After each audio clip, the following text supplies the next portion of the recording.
Hello friend, ये study with Nitish पे मैं नीतीश आपका बहुत बहुत स्वागत करता हूं। आज हम लोग फिर से देखने वाले हैं अपना बेहतरीन टॉपिक, यानी कि यूजीसी नेट जेआरएफ से रिलेटेड आपको यहां पे पॉलिटिकल साइंस देखने के मिलेंगे 25 क्वेश्चन। इसके पहले हम लोग 4 पार्ट कवर कर चुके हैं, यानी कि 4 प्रैक्टिस सेट लगा चुके हैं, जिसमें कम से कम हम लोग 100 क्वेश्चन कवर किए हैं। वो तो कहने के लिए 100 क्वेश्चन है, लेकिन अगर उसका व्याख्या देखेंगे तो लगभग आपके 150 क्वेश्चन जो हैं कवर हो जा रहे हैं 4 प्रैक्टिस सेट में। तो आज का हमारा जो है 5वां प्रैक्टिस सेट होगा। 5वें प्रैक्टिस सेट में हम लोग 25 क्वेश्चन कवर करेंगे, जो कि यूजीसी नेट जेआरएफ के लिए बहुत ही ज़्यादा इंपॉर्टेंट होगा, जो कि जून में होने वाली एग्ज़ाम में ये आपके लिए इम्पोर्टेंट हो सकता है। तो प्लीज़ सेशन से जुड़िए। चलिए, आज का फर्स्ट क्वेश्चन आपके सामने मैं लेके आता हूँ। आज का फर्स्ट क्वेश्चन आपके सामने आ गया है, ठीक है। तो देखिए फर्स्ट क्वेश्चन में क्या पूछा जा रहा है, थोड़ा सा जूम आउट कर दूं ताकि आपको अच्छे से दिखाई दे। भारत सरकार के थिंक टैंक के रूप में कार्य करने के लिए भारतीय लोक प्रशासन संस्थान की स्थापना किस वर्ष हुई थी? यानी कि जो थिंक टैंक है भारत सरकार के रूप में कार्य करने के लिए, इसकी स्थापना कब हुई थी और किसने किया था, ये आपको बताना है, ठीक है। तो यहाँ पे तो सन दिया है, कब किया गया था। क्या 1953 अप्रैल में किया गया था, क्या फरवरी 1951 में, क्या जनवरी 1950 में, या फिर 1954 मार्च में। तो मैं जनरली बता दूं इसका राइट आंसर क्या होगा। तो इसका राइट आंसर आपका 4 हो जाएगा। 29 मार्च 1954 को इसकी जो है स्थापना की गई थी, किसकी? थिंक टैंक के रूप में, ठीक है। तो भारत सरकार के थिंक टैंक के रूप में कार्य करने के लिए भारतीय लोक प्रशासन संस्थान की स्थापना जो है कब की गई थी? भारतीय लोक प्रशासन संस्थान की स्थापना जो है 29 मार्च 1954 को इसकी स्थापना की गई थी, जो कि एक भारत सरकार के थिंक टैंक के रूप में कार्य करता है। अब आपके लिए इम्पोर्टेंट इसमें फैक्ट ये हो जाता है कि ये जो इस स्थापना हुई तो उस समय इसके प्रधानमंत्री कौन थे, कि इस समय जो आपको पता होगा कि 52-53 में ही जो है प्रधानमंत्री पंडित जवाहरलाल नेहरू थे। तो पंडित जवाहरलाल नेहरू और अमेरिकी एक विशेषज्ञ थे पॉल एच एप्पलबी, उन्हीं के सुझाव के द्वारा जो है ये जो है भारतीय लोक प्रशासन संस्थान की स्थापना हुई थी 29 मार्च 1954 में, ठीक है। तो इतने सारे फैक्ट हैं, तो इस फैक्ट को आप नोट डाउन कर सकते हैं, आपके लिए बहुत ही ज़्यादा इंपॉर्टेंट हो जाएगा। चलिए नेक्स्ट क्वेश्चन देखते हैं। नेक्स्ट क्वेश्चन है, आपको मैचिंग कराना है यहाँ पे, ठीक है। तो मैचिंग कराना है, फिर इसके बाद कूट मैं बाद में दे दूंगा, पहले आप मैचिंग करा दीजिए। चलिए जूम इन करते हैं। अब देखिए इसमें बुक दिया गया है और उसके राइटर हैं, तो कौन लिखा है ये आपसे फर्स्ट पे है गेल आर्मवेड्स की बुक कौन सी है, इसको मैच कराना है आपको। के वीरमणि कौन सी बुक है, एन वेलुस्वामी कौन है, एमडी गोपाल कृष्णन की बुक कौन कौन सी है, इसको आपको मैच कराना है। चलिए यहाँ पे हम शुरू करते हैं। देखिए गेल ऑमवेट्स की बुक जो है दलित विजन, ये 4 हो जाएगा। तो इनकी बुक का क्या नाम है? Dalit vision the anti caste movement and the construction of an Indian identity. तो ये जो है गेल आर्मवेड्स की बुक है। के वीर मणि की बुक की बात की जाए तो इनका है पेरियार एंड हिज आइडियोलॉजी, ये तीसरे से मैच हो जाएगा, ठीक है। तो तीसरा हो गया, चौथा हो गया, ए का चौथा, बी का तीसरा हो गया। वहीं सी वेलुस्वामी की बात करें तो एन वेलुस्वामी की बात करें तो इनकी बुक का नाम हो जाता है पेरियार द सोशल साइंटिस्ट। तो वेलुस्वामी की बुक है पेरियार द सोशल साइंटिस्ट, इनका 1 पे मैचिंग हो जाएगा। और लास्ट है एमडी गोपाल कृष्णन की बुक की बात किया जाए तो इनका 2 पे मैच हो जाएगा कि Periyar father the Tamil race, तो ये हो जाएगा 2। तो आपका सेट बन रहा है 4 3 1 2। तो नेक्स्ट देख लेते हैं 4 3 2 1 किस में है। ये देखिए 4 3 2 1 1 2 जो है आपका ऑप्शन नंबर 4 राइट हो जाता है। क्वेश्चन नंबर 3 देखते हैं। कार्ल पॉपर ने किसकी ऐतिहासिकता की आलोचना की है? कार्ल पॉपर जो थे किसकी ऐतिहासिकता की आलोचना किए थे? क्या मैकियावेली और मार्क्स की, प्लेटो और अरस्तू की, प्लेटो और हीगल की, या फिर प्लेटो और मैकियावेली की? तो यहाँ पे राइट आंसर आपका डियर हो जाएगा प्लेटो और हीगल की इन्होंने आलोचना की थी। किसकी की थी? प्लेटो और हीगल की। वहीं पे कार्ल पॉपर की बात कर लिया जाए तो कार्ल पॉपर की एक बहुत ही इंपॉर्टेंट बुक है the open society and its image. The open society it's and its image की इमेज, ठीक है। तो इमेज इनकी एक बुक थी, the open society and its image इनकी एक बुक थी। उसी बुक में इन्होंने क्या किया था, प्लेटो और हीगल के जो आलोचनात्मक ऐतिहासिकता की आलोचना की थी। और ही साथ मैं आपको बता दूं तो प्लेटो के राजनीतिक दर्शन को एक सौम्य आदर्श के रूप में इन्होंने बताया है। और कार्ल पॉपर के अनुसार खुले समाज का एक अन्य शत्रु कार्ल मार्क्स है। कार्ल मार्क्स को इन्होंने कहा कि कार्ल पॉपर ने कार्ल मार्क्स को कहा था कि ये खुले समाज के एक या मुक्त समाज के एक दुश्मन है या शत्रु हैं, ठीक है। तो ये बातें आपको याद रखना है जो कि इम्पॉर्टेंट है आपके लिए। नेक्स्ट देखते हैं, क्वेश्चन नंबर 4 है, ये भी मैच कराना है आपको। देखिए, लेक सक्सेस सम्मेलन कब हुआ था, स्टॉकहोम सम्मेलन कब हुआ था, चिपको आंदोलन कब हुआ था, या फिर रियो अर्थ सम्मेलन कब हुआ था, इन सबको आपको मैचिंग कराना है। चलिए मैच कराते हैं हम लोग, देखते हैं। तो लेक सक्सेस सम्मेलन जो हुआ था ये आपका हुआ था 1949 में, 1949 में हुआ था आपका, ठीक है। तो लेक सम्मेलन 1949 में हुआ था। स्टॉकहोम सम्मेलन की बात करें तो ये आपका हुआ था 1972 में, 1972 में जो है स्टॉकहोम सम्मेलन हुआ था। चिपको आंदोलन जो हुआ था 1973 में हुआ था, आपको पता होना चाहिए, ठीक है। तो 1973 में हुआ था। और रियो अर्थ सम्मेलन या पृथ्वी सम्मेलन की बात करें तो ये 1992 में हुआ था, 1992 में। अब ये मैचिंग आपका क्या बनेगा, ए का आपका बन जाएगा 3, ठीक है, ए का 3 बन जाएगा, बी का 2 हो जाएगा, एंड सी का 4 हो जाएगा, और डी का 1 हो जाएगा।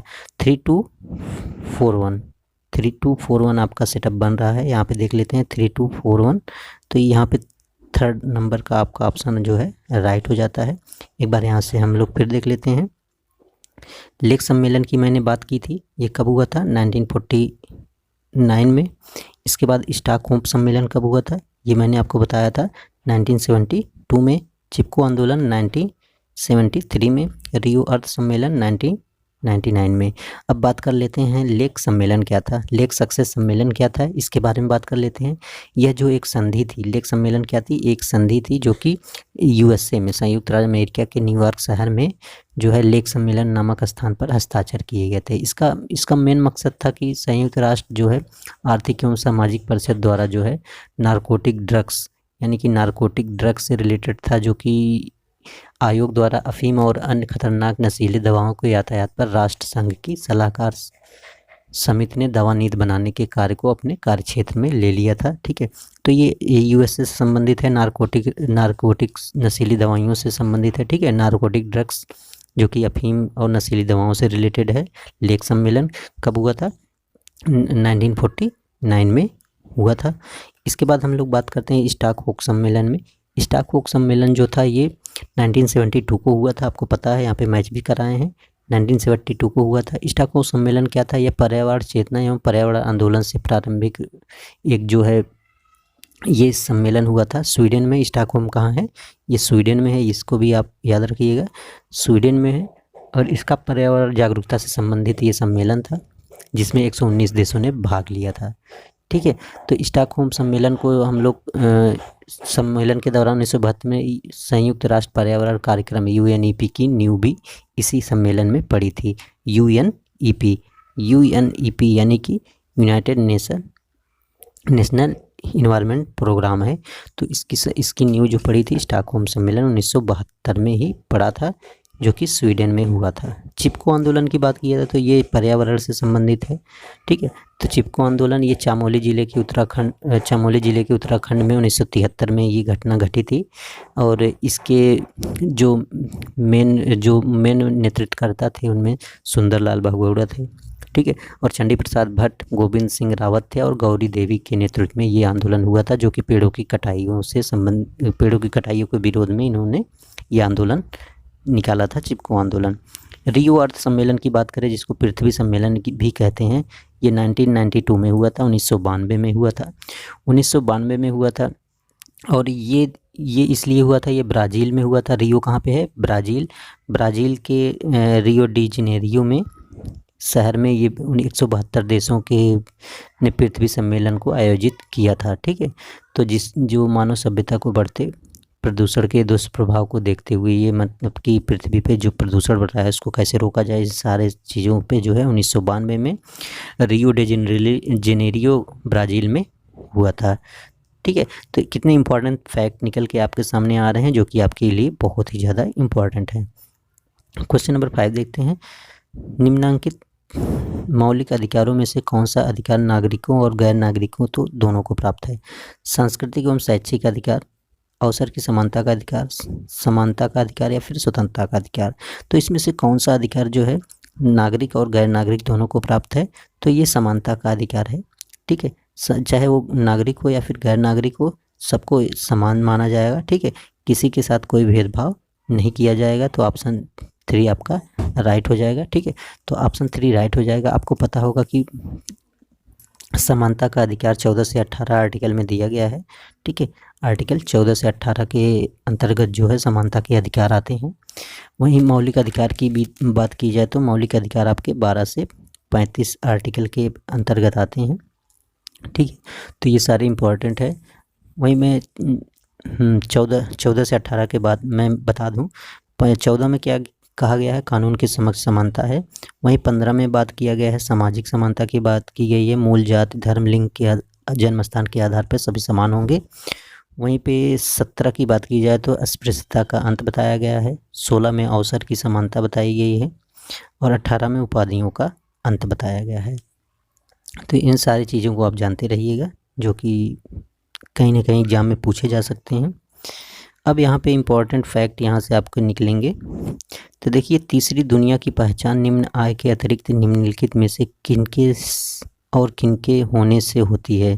सामाजिक असमानता से, आर्थिक समृद्धि से, मानव तथा अर्थ संबंधी निर्धनता से, लिंग असमानता से। तो अगर आपका आर्थिक समृद्धि,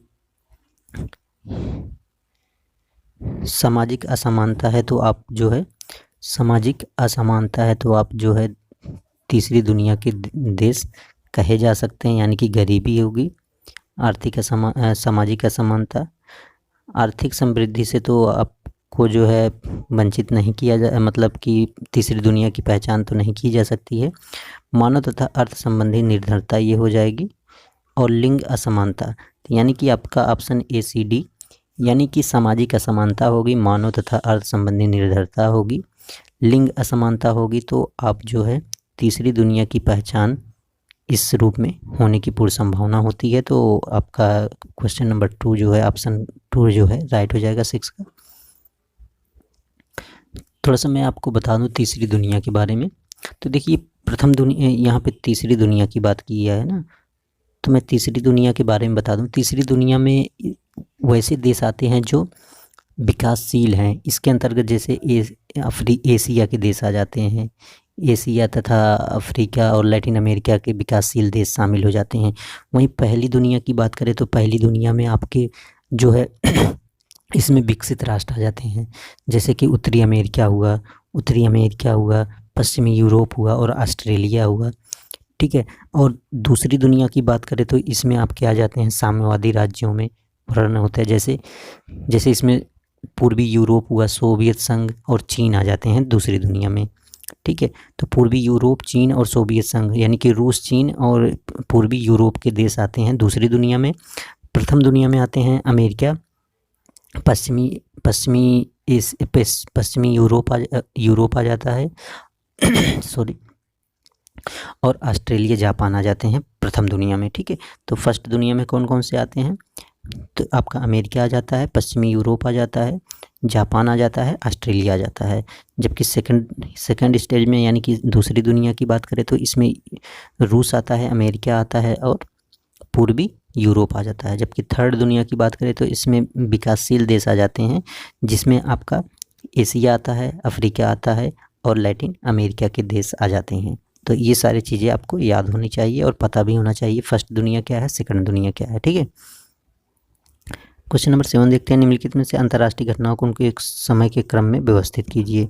बोल्शेविक क्रांति कब हुई थी और वर्साई की संधि कब हुई थी, ये सारे व्यवस्थित करने हैं आपको। ठीक है, थोड़ा सा जूम कर दूं ताकि आपको क्लियर दिखाई दे। बोल्शेविक क्रांति, वर्साई की संधि, नाजी जर्मनी सोवियत अनाक्रमण समझौता, एक देश में समाजवाद।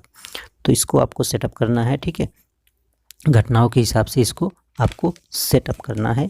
तो चलिए सेटअप करते हैं हम लोग।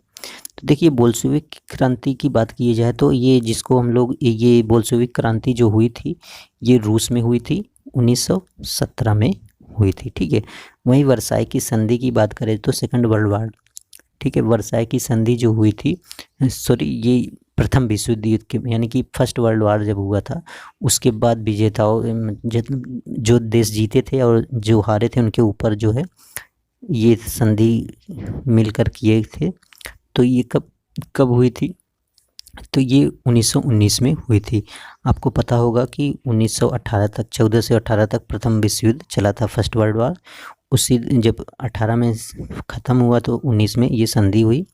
फिर है नाजी जर्मनी सोवियत अनाक्रमण जो है ये जो हुआ था 1939 में हुआ था, 1939 में हुआ था। ठीक है, और एक देश में समाजवाद का नारा ये जो है लेनिन ने दिया था। लेनिन का एक देश में समाजवाद का नारा, ये लेनिन का विकल्प जो मतलब लेनिन का एक इम्पॉर्टेंट स्टेटमेंट था जो कि 1944 में इन्होंने दिया था, 1924 में, सॉरी। अब बात कर लेते हैं बोल्शेविक क्रांति क्या थी। ठीक है, तो थोड़ा शार्ट में हम लोग देखेंगे ना बोल्शेविक क्रांति होती क्या थी, इसके बारे में जान लेंगे तो हमको ज़्यादा ये रूस में 1917 में क्रांति को ही बोल्शेविक क्रांति, यानी कि रूस में जो 1917 की क्रांति हुई थी उसको बोल्शेविक क्रांति कहते हैं।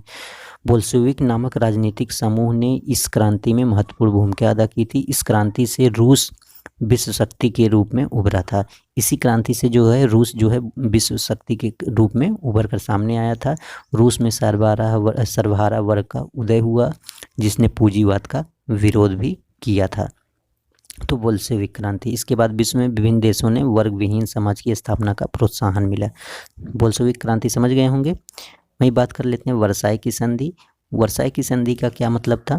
यह संधि वह समझौता है जिसके अंतर्गत जो है प्रथम विश्व युद्ध जब समाप्त हुआ तो विजेताओं देशों ने जो है हारे हुए देशों पर, यानी कि जर्मनी, खासकर जर्मनी के साथ जो है हस्ताक्षर किए और जिसके कारण जर्मनी को अपनी भूमि का एक बड़ा हिस्सा छोड़ना पड़ा था। यानी कि जर्मनी की सारी चीज़ों को वो लोग ले लिए थे, यानी कि उसको उसके ऊपर ये थोप दिए कि तुम जो पहला विश्व युद्ध हुआ है उसका कारण तुम ही हो, तुम्हारी वजह से हुआ है, इसलिए इसका हर जाना जितनी भी क्षतिपूर्ति हुई सब जो है जर्मनी को भरना पड़ेगा। और इस तरह से जो है इसी कारण से यह संधि हुई थी और यही कारण जो है सेकेंड वर्ल्ड वार का यानी कि द्वितीय विश्व युद्ध का कारण भी बना था, वर्साई की संधि। वहीं एक देश में समाजवाद की बात करें तो ये लेनिन का प्रसिद्ध स्टेटमेंट है जो कि 1924 में इन्होंने बताया था। अब यहाँ डेट भी याद रखना है आपको। वर्साई की संधि कब हुई थी? 1919 में, और बोल्शेविक क्रांति 1917 में रूस में हुई थी। ठीक है, और वहीं पे एक मिनट,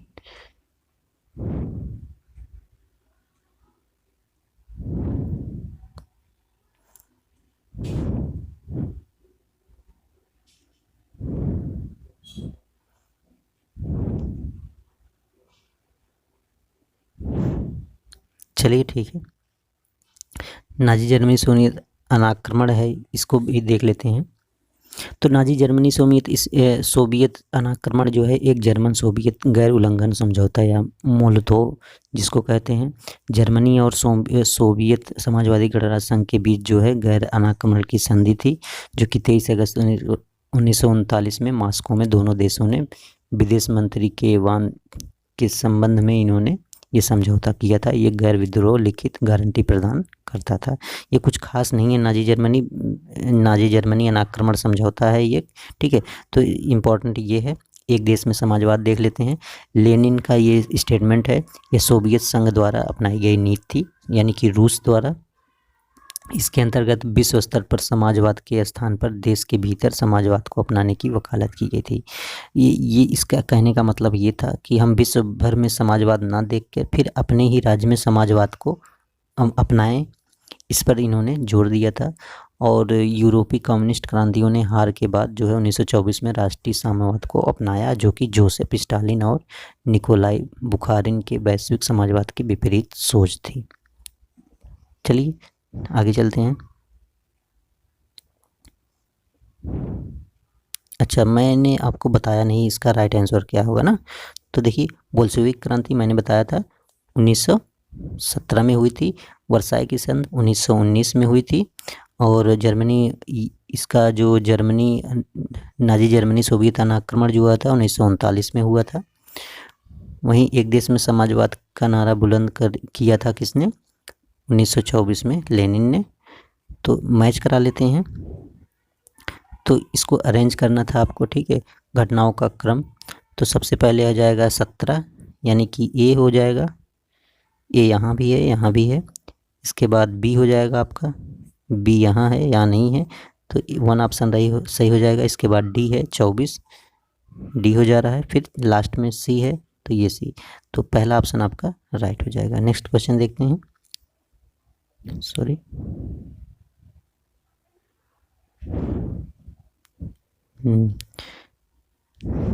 निम्नलिखित में से किसने कौटिल्य द अर्थशास्त्र नामक पुस्तक लिखी थी?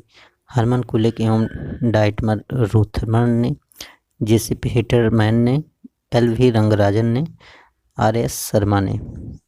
तो किसने जो है कौटिल्य द अर्थशास्त्र नामक रचना किसने लिखी है? कौटिल्य द अर्थशास्त्र नामक रचना किसने लिखी है? तो ठीक है, तो इसको आपको बताना है। क्वेश्चन नंबर 8 है।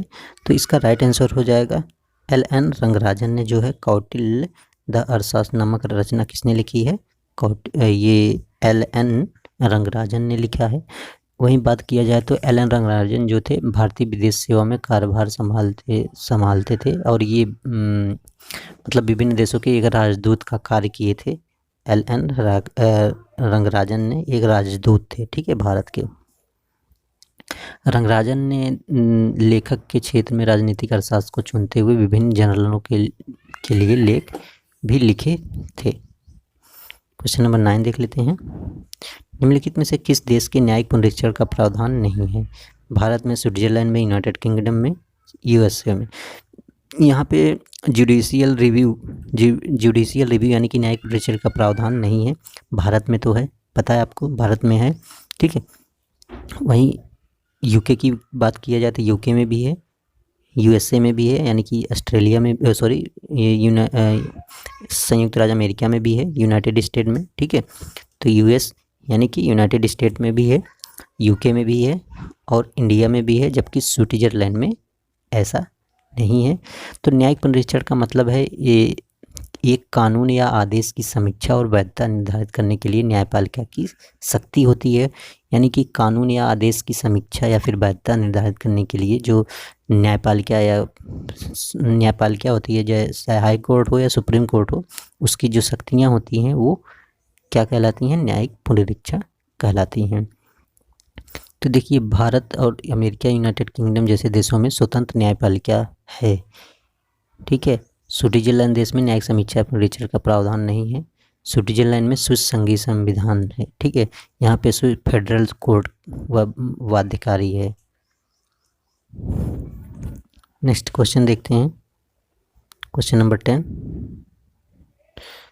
ई गवर्नेंस कब आया था? पंचायती राज, शिकायतों का निवारण, शिक्षा का अधिकार। बहुत ही जी, आप मैच करा ले जाएंगे, कोई भी प्रॉब्लम नहीं होगी आपको इसमें, ठीक है। तो ई गवर्नेंस की बात करें तो कब आया था?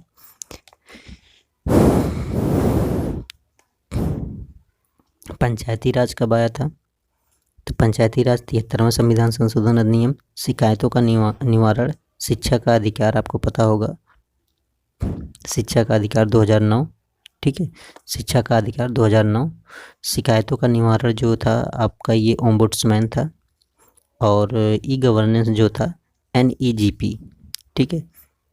तो ई गवर्नेंस जो था NEGP था, ठीक है। NEGP का मतलब है नेशनल गवर्नेंस प्लान्स है, ठीक है। NEGP का मतलब है नेशनल गवर्नेंस प्लान है, इसको आपको पता होना चाहिए। तो देखिए, आपका राइट आंसर हो जाएगा, ए का 2 हो जाएगा, बी का 1 हो जाएगा, सी का 4 हो जाएगा, डी का 3 हो जाएगा।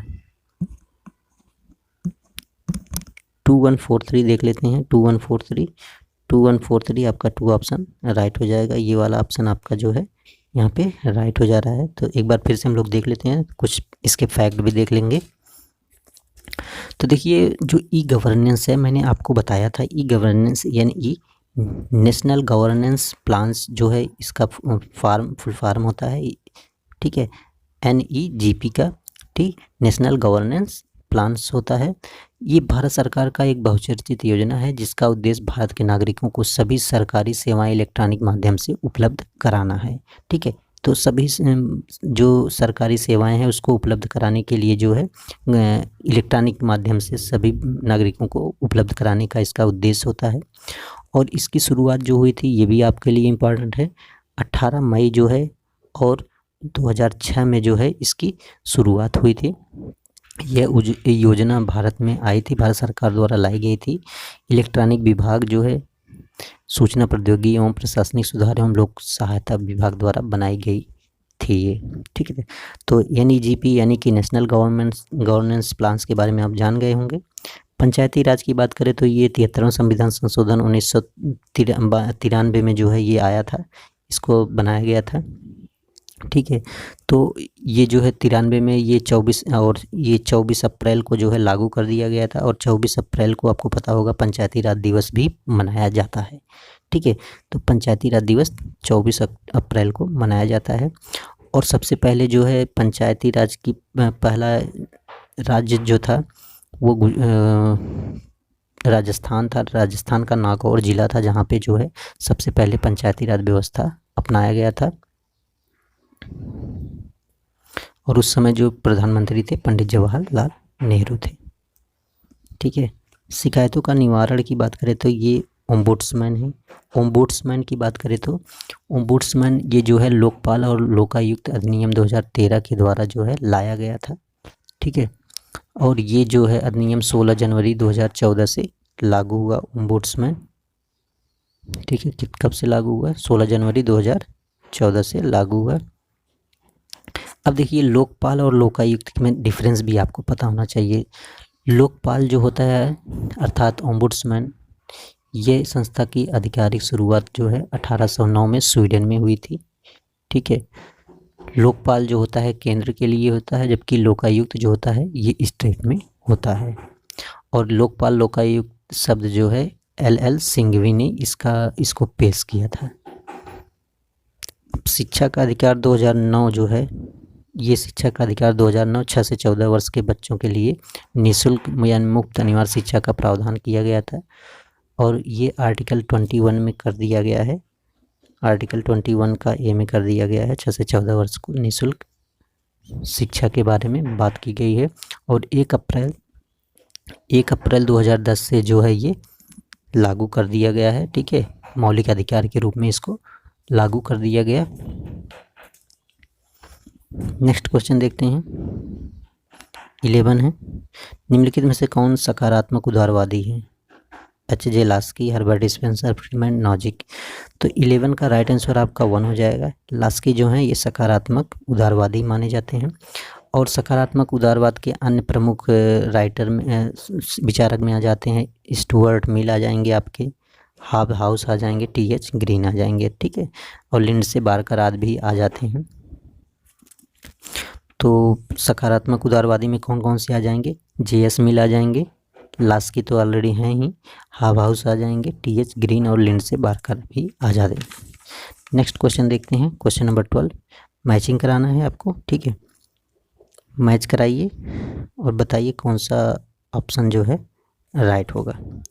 तो 42वां संविधान संशोधन किससे रिलेटेड है? आपको पता होगा 1976 में है। इसको मिनी कॉन्स्टिट्यूशन यानी कि लघु संविधान कहा जा सकता है। 44वां संविधान संशोधन 1978 है, ठीक है। 15वां संविधान संशोधन कौन सा है? 15वां संविधान संशोधन 1963 है। वहीं 38वां संविधान संशोधन 1975 में है, ठीक है। तो मैच करा दीजिए आप। A का 4 है, देखिए A का 4, यहाँ पे 4 ऑप्शन ही मिल जा रहा है आपका। A का 4 है, ठीक है। A का 4, B का 1 एंड C का 2 एंड लास्ट D का 3, मैच हो रहा है ना। तो 42वां संविधान संशोधन जो है इसको मिनी कॉन्स्टिट्यूशन कहा जाता है। ठीक है। इसमें सबसे ज़्यादा संशोधन जो है इसी के अंतर्गत किए गए थे, 42वें संविधान संशोधन के अंतर्गत। किसके अंतर्गत? और इसमें जो है स्वर्ण सिंह समिति की सिफारिश से बनाया गया था ये। ठीक है। स्वर्ण सिंह समिति की सिफारिश पे ही ये संविधान का संशोधन हुआ था। और इसी के माध्यम में प्रस्तावना में समाजवादी पंथ, निष्पक्षता और अखंडता शब्द भी जोड़े गए थे।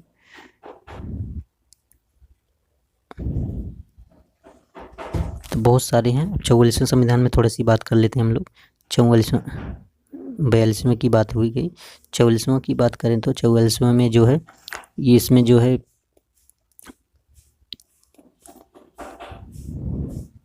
44वें संविधान संशोधन में जो है 1976 के माध्यम से लाए गए तमाम संदिग्ध संशोधनों को पूर्णतः परिवर्तित करने के लिए ये लाया गया था। और इसमें 44वें संविधान संशोधन में सशस्त्र विद्रोह यानी कि आंतरिक शब्द को बदलकर सशस्त्र विद्रोह कर दिया गया था 1978 में ही। ठीक है। तो 44वें संविधान संशोधन द्वारा जो कि आपातकाल में आंतरिक अशांति शब्द यूज होता था उसके स्थान पर सशस्त्र विद्रोह शब्द यूज किया जाने लगा इसी 44वें संविधान से। और जो मौलिक अधिकार जो था संपत्ति का अधिकार, इसको समाप्त करके जो है उसको विधिक अधिकार बना दिया गया था इसी संशोधन में, 44वें संविधान संशोधन में। ठीक है।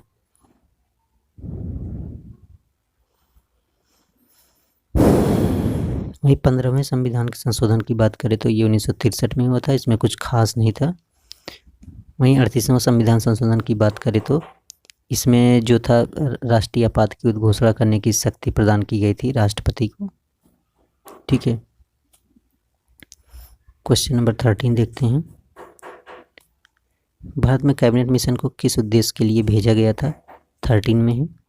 तो भारत में कैबिनेट मिशन को किस उद्देश्य के लिए भेजा गया था? इसमें जो है आप कूट मिलाना है, यानी कि आपको कई विकल्प भी चुनने हैं। तो क्या राष्ट्रीय सरकार की स्थापना, सत्ता के हस्तांतरण रहित संवैधानिक व्यवस्था करना, राष्ट्रीय आंदोलन में तीव्रता का दमन।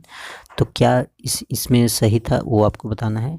तो राष्ट्रीय सरकार की स्थापना करने के लिए ही भेजा गया था कैबिनेट मिशन, और सत्ता के हस्तांतरण के लिए भी भेजा गया था। राष्ट्रीय आंदोलन की तीव्रता का दमन, जो राष्ट्रीय आंदोलन जो हो रहे थे बहुत तेज़ी से, उसको इस उद्देश्य से भेजा गया कि राष्ट्रीय आंदोलन जो है कम हो जाएगा। तो ये तीनों बात सही होती है। नो, यहाँ पे तीनों बात सही नहीं होगी। ये राष्ट्रीय आंदोलनों को कम करने के लिए नहीं हुआ था। ठीक है। अभी एक ऑप्शन और है, देख लेते हैं। हाँ, यहाँ पे है अनुपातिक प्रतिनिधित्व द्वारा प्रांतीय असेंबलियों द्वारा एक संविधान सभा यानी कि कॉन्स्टिट्यूशनल असेंबली का चुनाव जो है ये हुआ था। तो ABD ऑप्शन यहाँ पे राइट हो जाएगा। तो देख लेते हैं ABD, दूसरा ऑप्शन राइट हो जाएगा ABD। ठीक है। क्वेश्चन नंबर 15 देख लेते हैं। निम्नलिखित संविधानों को उनके निर्माण वर्ष के आधार पर कालक्रम व्यवस्थित। स्विट्जरलैंड का संविधान कब बना था? वहीं पे अमेरिकी संविधान कब अस्तित्व में आया? भारत का संविधान, कनाडा का संविधान। चलिए, अमेरिका का संविधान जो बना था 1789 में बना था, जो कि अमेरिकी क्रांति की बात कर रहे हैं हम लोग। अमेरिकी क्रांति 1789 में जो बना था। ठीक है। वहीं स्विट्जरलैंड की क्रांति की बात करें तो स्विट्जरलैंड संविधान की बात करें तो 1849 में बना था। कब बना था? 1849 में। और भारत का संविधान आपको पता ही होगा कि कब बना था, 1949 में। और कनाडा का संविधान कब बना था? तो कनाडा का बना था 1867 में। तो देख लेते हैं कौन सा सेट होता है यहाँ पे। सबसे पहले आपका आ जाएगा अमेरिका का संविधान, अमेरिकी संविधान यानी कि B। तो देखिए दूसरे ऑप्शन पे ही मिल जा रहा है B, इसके बाद A आ जाएगा। ठीक, इसके बाद D, इसके बाद C। ठीक है। नेक्स्ट क्वेश्चन देखते हैं। भारत के निम्नलिखित राज्यों में से किनमें लोकसभा में समान प्रतिनिधित्व है? किनमें समान प्रतिनिधित्व है? अरुणाचल प्रदेश, गोवा, त्रिपुरा, चंडीगढ़, दिल्ली, पुदुचेरी, मणिपुर, मेघालय, हिमाचल प्रदेश, उत्तराखंड, नागालैंड, हरियाणा। तो किसमें जो है लोकसभा में समान प्रतिनिधित्व है यानी कि समान सीटें हैं? तो वो अरुणाचल प्रदेश और गोवा, त्रिपुरा में है, जो कि लोकसभा में 2 प्रतिनिधित्व हैं। यहाँ पे लोकसभा में 2 प्रतिनिधि हैं इस राज्य में?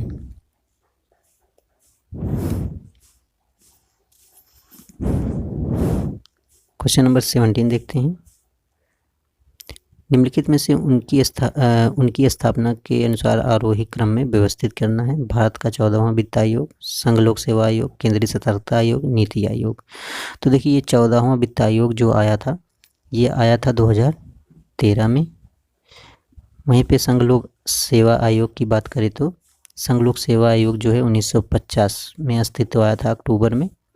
केंद्रीय सतर्कता आयोग आया था, ये आपका आया था 1964 में। नीति आयोग जो है ये 2015 में, यानी कि 1 जनवरी 2015 में अस्तित्व में आया। तो मैच करा दीजिए आप। तो सबसे पहले कौन सा आ रहा है आपका? ए आ रहा है।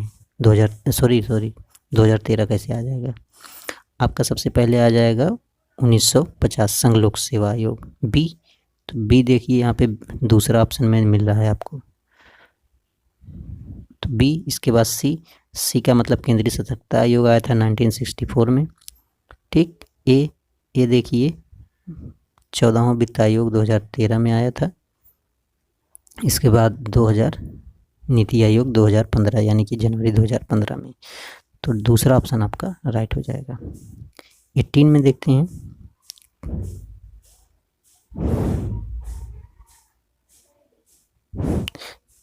इनमें से कौन भारत में वैश्वीकरण, उदारीकरण और निजीकरण का आर्थिक प्रभाव है? इसमें से कह रहा है कि कौन सा भारत में वैश्वीकरण, उदारीकरण और निजीकरण के आर्थिक प्रभाव है? सरकारी खर्च में भारी कमी, योजना की पूरी प्रक्रिया में परिवर्तन, सांकेतिक आयोजना इंडिकेटिव प्लानिंग की शुरुआत, या पारंपरिक सामाजिक क्षेत्र की आयोजना का धारण। तो इसमें से कौन सा राइट है आपको बताना है, ठीक है। तो कूट में बताना है आपको। तो चलिए पहले मैं सही बता देता हूँ, उसके बाद हम लोग कूट मैच कराएंगे, ठीक है। तो सरकारी खर्च में भारी कमी, ये सही है। भारत में योजना की पूरी प्रक्रिया में परिवर्तन, ये भी सही है। सांकेतिक आयोजना की शुरुआत जो है, ये भी सही है। पारंपरिक चारित्रिक आयोजना का धारण जो है, ये भी सही है। यानी कि ABCD, यानी कि ऑप्शन 2 आपका राइट हो जाएगा, सारे सही हैं। Question number 19। निम्नलिखित प्रशासनिक आधार समिति आयोगों को कालानुक्रम व्यवस्थित कीजिए। प्रथम प्रशासनिक सुधार आयोग, गोपाल स्वामी अय्यर समिति, गोरवाल समिति, सतीश चंद्र समिति। तो इन सब के बारे में हम लोग बात जरूर करेंगे, ठीक है। तो देखिए, प्रथम प्रशासनिक सुधार आयोग की बात करें तो ये आया था 1966 में, 1966 में आया था। और गोपाल स्वामी अय्यर समिति की बात करें तो ये आया था 1949 में। और वहीं पे गोरवाल समिति की बात करें तो ये गोरवाल समिति जो आया था आपका 1951 में। और सतीश चंद्र समिति की बात करें तो ये 1988 में आया था। अब देखिए, इम्पॉर्टेंट फैक्ट इसमें से क्या निकल के आती है। तो प्रथम प्रशासनिक सुधार की बात करें तो ये 5 जनवरी 1966 में आया था। तो इसका गठन जो है गृह मंत्रालय द्वारा किया गया था। सरकार के एक प्रस्ताव द्वारा लोक प्रशासनिक व्यवस्था की समीक्षा के लिए किया गया था।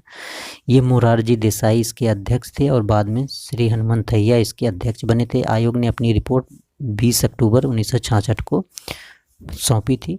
आयोग के कुल तो प्रथम प्रशासनिक सुधार 1966 में आया था। एक प्रशासनिक सुधार, यानी कि दूसरा प्रशासनिक सुधार जो है 2005 में आया था। दोनों याद रखिएगा, प्रथम प्रशासनिक सुधार, द्वितीय प्रशासनिक सुधार। गोपाल स्वामी अय्यर समिति, वहीं पे गोपाल स्वामी अय्यर समिति की बात करें तो ये स्वतंत्रता प्राप्ति के बाद भारत सरकार ने प्रशासनिक सुधारों के लिए कई समितियों का गठन किया या उनमें अपना सुझाव दिया था। वहीं गोरवाल समिति की बात करें तो गोरवाल समिति जो थी, आज़ादी के बाद 1948 में भ्रष्टाचार का पहला मामला सेना के जीप खरीद घोटाले से शुरू हुई थी। इसी को जो है गोरवाल समिति में सुझाव दिया गया था। वहीं पे सतीश चंद्र समिति की बात करें तो सतीश चंद्र समिति जो है तो सतीश चंद्र समिति जो है ये जो है लोक सेवा परीक्षा एकल संयुक्त परीक्षा के रूप में ली जा सकती है, यानी कि लोक सेवा परीक्षा से रिलेटेड है सतीश चंद्र समिति। नेक्स्ट अच्छा मैच नहीं करवाएं, अच्छा मैच करवा देते हैं, चलिए। तो कौन सा राइट हो जाएगा? समिति प्रथम प्रशासनिक सुधार मैंने आपको बताया था कब आया था, 1966 में। 1966 में। गोपाल अय्यर समिति कब आई थी? गोपाल अय्यर समिति 1949 में। गोरवाल समिति की बात करें तो 1951 में। और सतीश चंद्र समिति जो आई थी 1988 में। तो देखिए कौन सा राइट हो जाएगा आपका, मैच करा लीजिए। बी हो जाएगा पहला। तो देखिए बी। सी की बात करें तो 1951 में। फिर ए 1966। डी। तो दूसरा ऑप्शन आपका राइट हो जाएगा। क्वेश्चन नंबर 20 देख लेते हैं। निम्नलिखित में से किसने नवीन सामाजिक आंदोलनों का समर्थन किया था? तो इसका आंसर नीचे है, परेशान मत होइए, यहाँ पे देख लीजिए। तो ये क्वेश्चन क्या पूछा गया है कि नवीन सामाजिक आंदोलन का समर्थन किसने किया था? ठीक है, तो नवीन सामाजिक आंदोलन का समर्थन किसने किया था? यहाँ पे आपको दिख रहा होगा, नवीन सामाजिक आंदोलन का समर्थन किसने किया था? निम्न वर्ग ने, मध्यम वर्ग ने, नव मध्य वर्ग, उच्च वर्ग ने। तो इसका जो समर्थन किया था नव मध्य वर्ग ने, न्यू मिडिल क्लासेज ने किया था। 21 में देख लेते हैं। भारतीय विदेश नीति की निम्नलिखित घटनाओं को उनके कालक्रम से व्यवस्थित कीजिए। लाहौर बस कूटनीति, लुक ईस्ट नीति, गुजराल सिद्धांत, पोखरण टू परमाणु विस्फोट। तो देखिए अब यहाँ पे हम लोग बात कर लेते हैं, ठीक है, कि पोखरण और लुक ईस्ट नीति क्या थी, गुजराल सिद्धांत क्या था, पोखरण परमाणु विस्फोट क्या था, लाहौर बस कूटनीति क्या थी। तो लाहौर बस कूट की बात करें तो ये 1999 में आया था, ठीक है, तो 99 में ये घटना घटी थी। लुक ईस्ट नीति की बात करें तो ये 1991 में था, 1991 की बात थी। गुजराल सिद्धांत की बात करें तो ये 1996 में थी घटना। और पोखरण की बात करें तो ये 1998 में घटना घटी थी। तो देखिए सबसे पहले कौन सी घटना घटी? लुक ईस्ट, यहाँ पे ये पहला आ जाएगा, यानी कि बी पहला हो गया। इसके बाद 96 सी दूसरा हो गया, 1998 डी आपका तीसरा हो गया, ए आपका चौथा हो गया। यानी कि 4 1 2 3 आपका राइट आंसर हो जाएगा। 4 1 2 3, देखिए सॉरी 4 1 नहीं, BCDA यानी कि दूसरा ऑप्शन आपका राइट हो जाएगा, BCDA। चलिए थोड़ा सा जान लेते हैं इनके बारे में। लाहौर बस कूटनीति क्या थी? अब देखिए लाहौर बस कूटनीति की बात करें तो ये जो थी 19 फरवरी 1999 में तत्कालीन प्रधानमंत्री अटल बिहारी वाजपेयी ने दिल्ली लाहौर बस, जिसे आधिकारिक तौर पर सदाए हिंदी के नाम से जाना जाता था, उद्घाटन किया था, ठीक है। तो जो कि ये सेवा दोनों देशों के बीच, भारत और पाकिस्तान के मध्य जो है संबंधों को बढ़ावा देने के उद्देश्य से इसका उद्घाटन किया गया था, ठीक है। तो लाहौर बस कूटनीति क्या है? अटल बिहारी वाजपेयी ने इसको दिल्ली लाहौर बस के लिए जो है सदाए हिंदी नाम से जिसको जाना जाता है, ये स्टार्ट किया था। लुक ईस्ट नीति की बात करें तो ये जो था 1991 में PB नरसिम्हा राव के द्वारा की गई थी, जो कि पड़ोसी देशों दक्षिण पूर्व के एशियाई देशों में तेज़ी से बढ़ावा देना था, ठीक है। तो इन लोगों के मतलब व्यापार, जो भारत के व्यापार थे उसको जो है दक्षिण पूर्व के एशियाई देशों से तेज़ी बढ़ावा देना था, जो कि किसके सरकार में हुआ था? PB नरसिम्हा राव के सरकार में लुक ईस्ट नीति की बनाई गई थी 1991 में, ठीक है। बस कूटनीति की मैंने आपको बताया था ये 99 में हुआ था भारत पाकिस्तान में, जो कि अटल बिहारी सरकार ने जो है लाहौर और दिल्ली बस सदाए हिंदी के नाम से स्टार्ट किया था पाकिस्तान और भारत के संबंधों को मजबूत करने के लिए। और 1991 में जो है लुक ईस्ट नीति जो थी ये PB नरसिम्हा के निर्देशन में स्टार्ट किया गया था, जबकि दक्षिण पूर्व के एशियाई देशों में तेज़ी से इस संबंधों को, व्यापार के संबंधों को बढ़ाना था।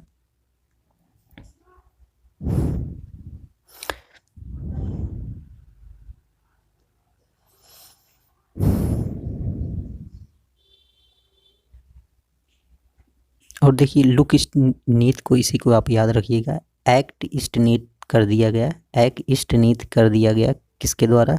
मोदी द्वारा, नरेंद्र मोदी द्वारा जो है, वर्तमान प्रधानमंत्री द्वारा जो है 2014 में इसको एक्ट ईस्ट नीति कर दिया गया। लुक ईस्ट नीति की बात करेंगे तो हम आपको पता है कि कौन थे?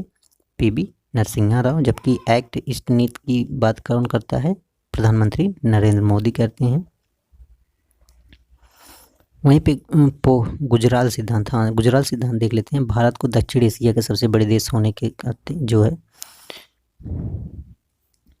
ये जो है गुजराल सिद्धांत जो है 1966 में बांग्लादेश के साथ फरक्का समझौता और गंगा जल का एक हिस्सा बांग्लादेश को देने, इसी सिद्धांत का देन माना जाता है गुजराल सिद्धांत। पोखरण परमाणु विस्फोट जो हुआ था, ये पोखरण 1998 में हुआ था, ठीक है। इसमें 2 बम फोड़े गए थे, 2 परीक्षण हुआ था। इस ऑपरेशन का नाम ऑपरेशन शक्ति रखा गया था। एक 11 मई और 13 मई 1998 को राजस्थान के पोखरण 5 परमाणु परीक्षण किए थे। 5 परमाणु परीक्षण इन्होंने किया था 11 मई और 13 मई 1998 को, जिसका कोड था, मतलब जिसका ऑपरेशन कोड था स्माइलिंग बुद्धा। तो मैंने बता दिया ना, B2 ऑप्शन राइट होगा। क्वेश्चन नंबर 22, विनायक दामोदर सावरकर ने निम्नलिखित में से किसकी स्थापना की थी? अभिनव भारत की, आज़ाद हिंद फौज की, इंदिरा हाउस की, समग्र सावरकर वाङ्मय की। तो विनायक दामोदर ने जो है अभिनव भारत की स्थापना की थी, ठीक है। अभिनव भारत सोसाइटी या समिति जो थी, यंग इंडिया सोसाइटी, 1904 में विनायक दामोदर ने इसकी स्थापना की थी।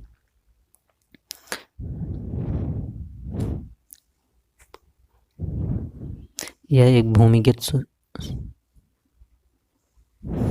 सोसाइटी थी। क्वेश्चन नंबर 23,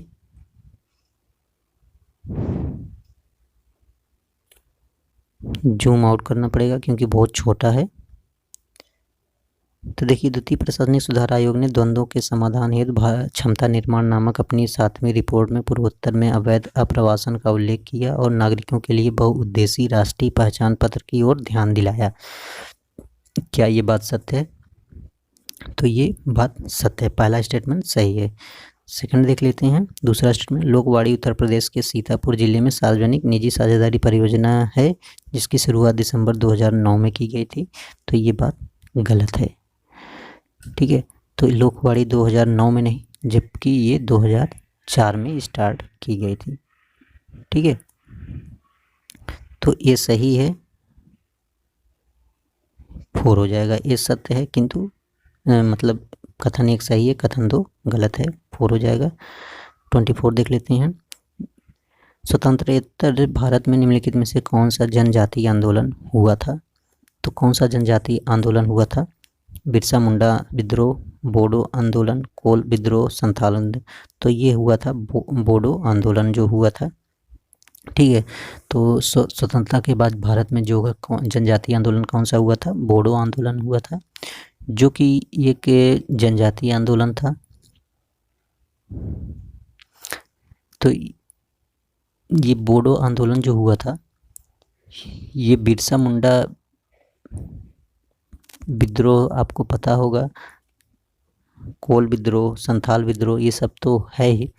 तो ये जो ये स्वतंत्रता के बाद जो हुआ था, ये बोडो आंदोलन हुआ था, जनजातीय आंदोलन। बाकी इसके स्वतंत्रता के पहले ये सारे आंदोलन हुए थे। बस इतना ही आपको पता होना जरूरी है।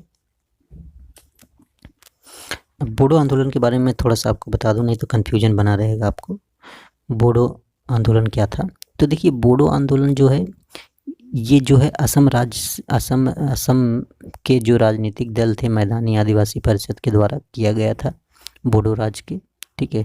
तो इसमें सशस्त्र समूह बोडो सिक्योरिटी फोर्स का जन्म हुआ था, जो कि बाद में नेशनल डेमोक्रेटिक फ्रंट बोडोलैंड में बदल गया था। तो ये असम से रिलेटेड है, तो याद रखिएगा।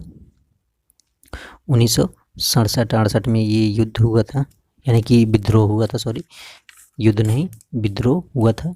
यहाँ पे जो थी जबरन वसूली लिप्त हो जाने के कारण इस गुट में विभाजन हुआ था। तो बोडो आपको याद रखना है कि ये कहाँ से था, ये असम से रिलेटेड है। आज का लास्ट क्वेश्चन देखते हैं। विवेकानंद के विचार में भारत की समस्याओं का समाधान निम्नलिखित में से किससे छोड़कर नहीं जा सकता, सुलझाई नहीं जा सकती?